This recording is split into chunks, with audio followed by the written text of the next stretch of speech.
Bonjour à tous, bienvenue sur Mathessa, ma chaîne de maths pour dédramatiser. Au programme aujourd'hui une vidéo d'exercice pour les élèves du supérieur, mais qui pourra néanmoins intéresser tous les élèves de terminale spécialité qui veulent aller plus loin, intégrale et arctangente. Pour ne rien manquer des publications quotidiennes, je vous invite à vous abonner à Mathessa, c'est rapide, facile et gratuit. Je vous rappelle également que vous avez sur www.mathessa.fr tous les documents support pour une année scolaire sereine et réussie. On s'intéresse donc aujourd'hui à la fonction arctangente. Alors elle est définie par la notion de primitive évidemment, primitive de la fonction qui a t associe 1 sur t carré plus 1, et donc la fonction arctangente, attention, n'oublie pas qu'il y a une petite constante lorsqu'on cherche une primitive. Mais que se passe-t-il lorsqu'on a ceci, c'est-à-dire dt sur t carré plus a carré, avec évidemment, et c'est très important, a qui ne peut pas être nul? Eh bien on va transformer l'écriture en factorisant ici par 1 sur a carré. On obtient alors dt sur t sur a au carré plus 1. On procède alors à un changement de variable en posant u égale t sur a. Attention, ce changement de variable est continu car il est linéaire. On a donc ici du qui vaut dt sur a. On va donc pouvoir ici écrire en remplaçant dt par du fois a, comme ceci. On va donc avoir 1 sur a, et ici du sur u carré plus 1. Finalement, on a 1 sur a, et ici, attention, on revient à la première variable, t sur a plus k dans l'arctangent. On obtient donc finalement l'expression d'une primitive de cette fonction, et on va s'en servir dans le calcul ici d'intégrale. Si vous vous sentez suffisamment à l'aise, eh bien je vous propose comme d'habitude de mettre la vidéo en pause, tenter de calculer les deux intégrales préparées pour vous, et on se retrouve évidemment juste après pour la correction. Allez, un brouillon à crayon, et c'est parti! Alors on a ici quelque chose au dénominateur avec du t carré, donc ça ressemble à ça, mais on a ici un facteur avec du t. L'idée est donc d'utiliser la forme canonique qu'on apprend en classe de première spécialité. Je vous insère le lien vers la vidéo si vous avez oublié. Car finalement, t carré plus 2t plus 5, c'est comme si vous aviez t plus 1 au carré plus 4. On va donc pouvoir transformer l'écriture ici en écrivant t plus 1 au carré plus 4. Attention, ici a ne vaut pas 4, a carré vaut 4, donc a vaut 2. On peut alors utiliser la formule qui est ici en écrivant 1 demi arctangente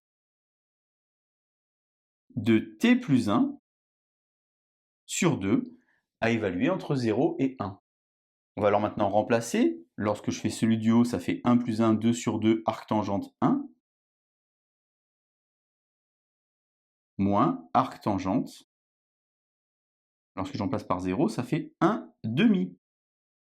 Arctangente 1, c'est quelque chose que je connais, en tout cas j'espère, c'est pi sur 4. J'ai donc ici pi sur 4, moins, et arctangente 1 demi, je ne le connais pas, donc je vais le conserver comme ceci.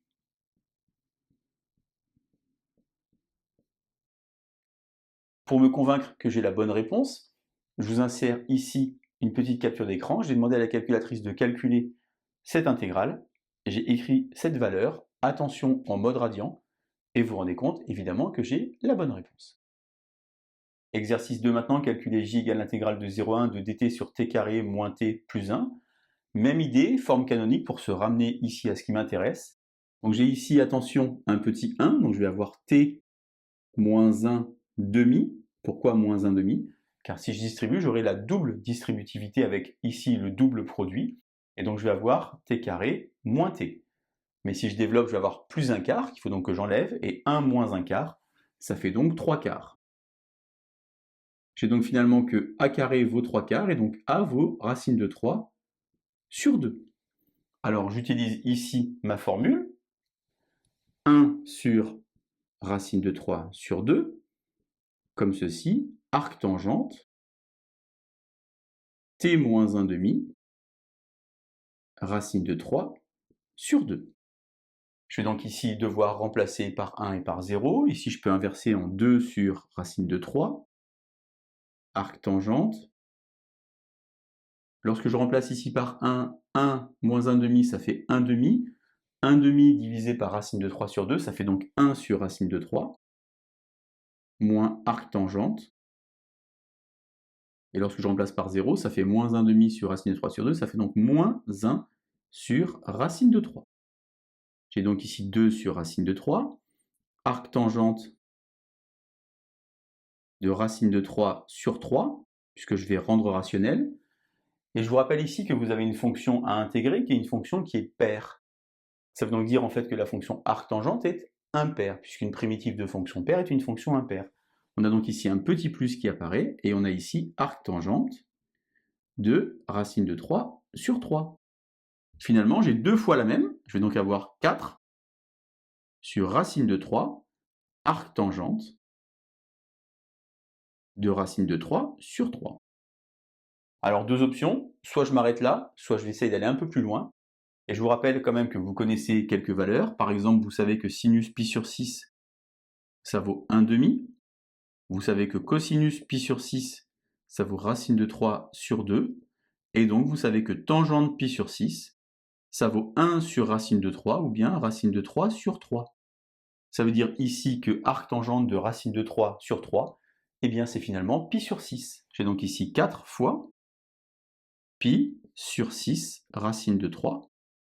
Je vais alors pouvoir comme ceci rendre rationnel en multipliant en haut et en bas par racine de 3. Et j'obtiens alors 2 pi racine de 3 sur 9. Résultat qui n'est pas très joli. Comme tout à l'heure, pour me convaincre, je vous insère ici l'incrustation de calculatrice, avec, attention de nouveau, toujours en mode radian, l'intégrale et la valeur que j'ai trouvée. Voilà donc intégrale et arctangente, vous voyez, c'est relativement simple. Attention, formule de base, formule plus compliquée, et surtout, changement de variable linéaire. Allez, je vous laisse vous entraîner, et je vous dis à bientôt sur Math et ça. Bonne journée.